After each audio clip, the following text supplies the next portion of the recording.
মানুষ অনেক বাইরে থেকে অনেক কথা বলে বা অনেক ধরনের জাজমেন্ট, অনেক ধরনের তাদের একটা মানে অনেক কিছু ভাবে আমাদেরকে নিয়ে। কিন্তু আমি ইউজুয়ালি ভেরি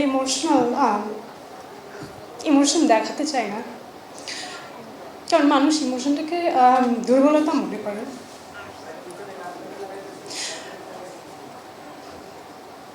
বাট আজকে কথা বলাটা একটু সরি, ইটস ভেরি ডিফিকাল্ট। আমি ইউজুয়ালি ভেরি ইমোশন দেখাতে চাই না, কারণ মানুষ ইমোশনটাকে দুর্বলতা মনে করে।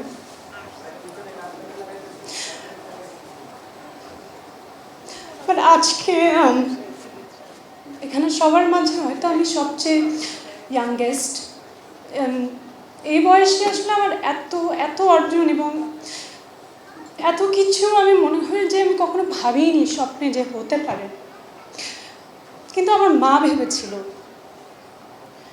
আমার আজকে অভিনয় জীবনের যাত্রা বলি বা গান শেখা সব কিছু, এগুলোর আসলে পেছনে আমার মার অবদান। এটা আমার বাবা না, সম্পূর্ণ আমার মায়ের অবদান। কারণ আমার মা আমার বাবার সাথে যুদ্ধ করে আমাকে নাচের স্কুলে ভর্তি করেছে, গানে দিয়েছে। আমার পরীক্ষার মাঝখানে আমার কোনো কাজ আসলে আমার মা বাবার সাথে ফাইট করেছে যে না, তোমার মেয়ে পারবে, ভালো করবে, ওকে একটা সুযোগ দেওয়া উচিত। ও পড়াশোনায়ও যেভাবে মেনটেন করবে সেইভাবে ও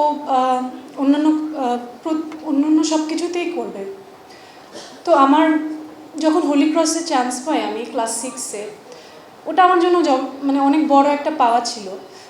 তো হোলি ক্রসে ভর্তি হওয়ার পরও যেহেতু আমাদের ঢাকায় বাইরে থাকতাম বাবার পোস্টিংয়ের কারণে, আমার মা ফাইট করে আমাকে আর আমার ছোটো ভাইকে নিয়ে ঢাকায় চলে এসেছে যে আমি পারবো, তুমি কিছু মনে করো না। অথচ তার আগ পর্যন্ত আমাদের এক গ্লাস পানিও ঢেলে খেতে হয়নি, যেহেতু আমার বাবা সরকারি কর্মকর্তা ছিল।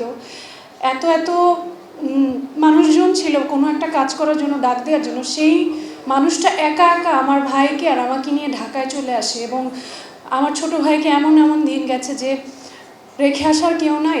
স্কুলে এসে সারাদিন বসে থাকতো, আমার ভাইটা গরমে ঘামতো আর আমার মা বসে থাকতো যে আমার স্কুল ছুটি হবে, তারপর আমাকে নিয়ে বাসায়ও যেত না, তারপর আমাকে নজরুল একাডেমিতে নিয়ে যেত গানের ক্লাসে। অনেক সময় প্রোগ্রাম থাকতো, রিহার্সেল হতো রাত্রে 8টা 9টা 10টা পর্যন্ত। আমি স্কুল ড্রেস পরে বসে থাকতাম, আমার মা বাসায় যে খাবার নিয়ে আসতো আবার, যাতে আমার কোনো অসুবিধা না হয়। ইভেন আমার যখন কাজের প্রথম অফার আসে তখনও আমার মা আমাকে জোর করে যে she is the first person to recognize that creativity inside me.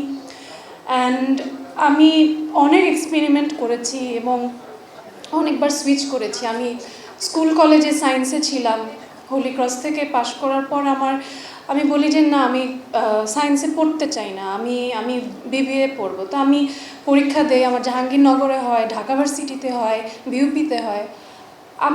আমি শুধু একবার বলেছি না, আমি পড়তে চাই না। আমি ঢাকা ভার্সিটিতে জার্নালিজম পেয়েছিলাম, আমি বলছি আমি এটা পড়বো না।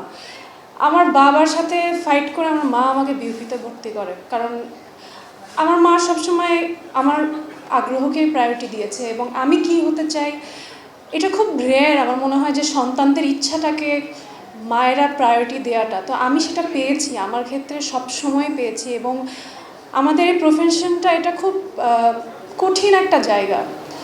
মানুষ অনেক বাইরে থেকে অনেক কথা বলে বা অনেক ধরনের জাজমেন্ট, অনেক ধরনের তাদের একটা মানে অনেক কিছু ভাবে আমাদেরকে নিয়ে। কিন্তু সেই জায়গা থেকে, সেই স্ক্রুটিনিটি থেকে আমার মা সবসময় আমার পাশে গাছের মতো ছিল, এখনও আছে এবং আশা করি যে সবসময় এভাবেই থাকবে। এবং আমি চাই আমার মার মৃত্যুর আগে আমার মৃত্যু হোক, কারণ এটা আসলে আমি দেখতে চাই না। পৃথিবীর সকল মারা ভালো থাকুক এবং সবাইকে মা দিবসের শুভেচ্ছা। ধন্যবাদ।